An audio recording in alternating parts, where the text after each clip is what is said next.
புறப்படு தோழா, நம் காமராஜர் வழி நடப்போம். புறப்படு தோழா, புறப்படு தோழா, பெருந்தலைவரின் பாதம் பணிவோம். அகிம்சைவாதியும் இவரே, அன்பின் உருவமும் இவரே, அன்னி மைந்தரும் இவரே, நம் பாரத தாயின் மகனும் இவரே.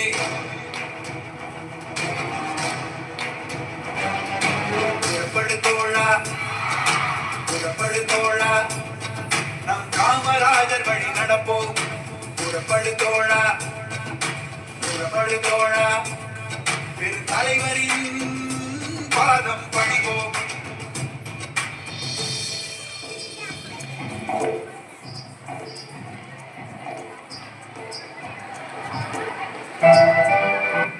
நம்மோட முதல் குறிக்கோள் நாட்டில் வறுமையை ஒழிக்கணும், அறியாமையை போக்கணும். ஒரு நாட்டில் பாதி ஜனம் படிப்பறிவு இல்லாம இருந்தாங்கன்னா அந்த நாடு உருப்படுமான்னு இதுக்காகத்தான் நாடு முழுக்க 50,000 பள்ளிக்கூடங்களை திறந்து வைக்கணும்னு திட்டம் போட்டிருக்கோம். சின்ன பிள்ளைங்க எவ்வளவு தூரம் நடப்பீங்க? 10 பர்லாங் நடப்பீங்க. கஷ்டப்பட்டு 15 பர்லாங் நடப்பீங்க. அதுக்கு மேல அதிக தூரம் உங்களை நடக்க விட்டா கலப்புல தூங்கிட மாட்டீங்க. அப்புறம் எப்படி படிக்க முடியும்னு. அதனாலதான் 1 மைலுக்கு ஒரு ஆரம்ப பள்ளி, 3 மைலுக்கு ஒரு இடைநிலை பள்ளி, 5 மைலுக்கு ஒரு உயர்நிலை பள்ளி இருக்கணும்னு திட்டம் வச்சிருக்கோம். முடியும், நம்மளால முடியும். ஒவ்வொரு கிராமத்திலையும் இதை செயல்படுத்தணும்னு. நன்றி. இப்பொழுது தேசிய கீதம் பாடுவோம்.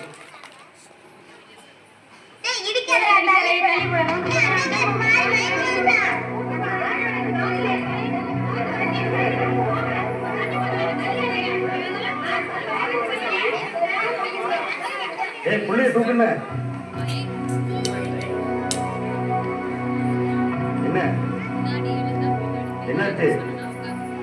காலையில என்ன சாப்பிட்ட? மந்திரி வராது, கூட்டத்தை கூட்டணும்னு பிள்ளைங்களை சாப்பிட விடாம இழுத்துட்டு வந்துட்டியா? ஏன்பா சாப்பிடல? சாப்பிட எதுவும் இல்லை.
நாம ஊரெல்லாம் பள்ளிக்கூடத்தை திறக்கிறோம், ஆனா படிக்கிறதுக்கு தான் பிள்ளைங்க வர்றது. ஏழை பிள்ளைங்க பசி வேற என்ன செய்வாங்க? கல் உடைக்க, மாடு மேய்க்கன்னு போயிடுறாங்க. எனக்கு ஒரு யோசனை தோணுச்சு. பள்ளிக்கூடத்துல மத்தியானம் சோறு போட்டா பிள்ளைங்க வரது அதிகமாகும். என்ன சொல்றீங்க? ஆமாயா, திட்டத்தை ரெடி பண்ணுங்க. இப்பவே ஆண்டு வருமானத்துல 4ல் ஒரு பகுதியை, அதாவது 10 கோடி ரூபாயை கல்விக்காக செலவு பண்றோம். இத இன்னும் அதிகப்படுத்தணும்னா புதுசா வரிகள் விதிக்கிறத தவிர வேற வழியே கிடையாது. புதுசா வரி விதிச்சா ஜனங்களுக்கு அரசு மேல அதிருப்தி ஏற்படும். எப்பவுமே ஓட் பேங்க மனசுல வச்சுக்கிட்டு ஒரு விஷயத்தை பார்க்க கூடாது.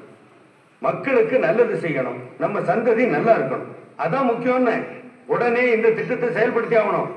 பட்னியோட ஒரு பிள்ளை பள்ளிக்கூடத்துக்கு படிக்கிறதுக்கு வந்தா அந்த பாவம் நம்மளை சும்மா விடமாய்யா. இத பாருங்க, கவர்மெண்டால எவ்வளவு காலம் முடியுமோ அவ்வளவு காலம் பிள்ளைங்களுக்கு சோறு போட்டு படிக்க வைக்கணும். முடியலங்கிற நிலை வந்தா எங்கிட்ட சொல்லுங்க. இந்த திட்டத்துக்காக நான் ஊர் ஊரா போய் பிச்சை எடுத்துக்கிட்டு வர்றேன்.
பஞ்சாயத்து போர்டுல பணம் கட்டி இருக்கியா?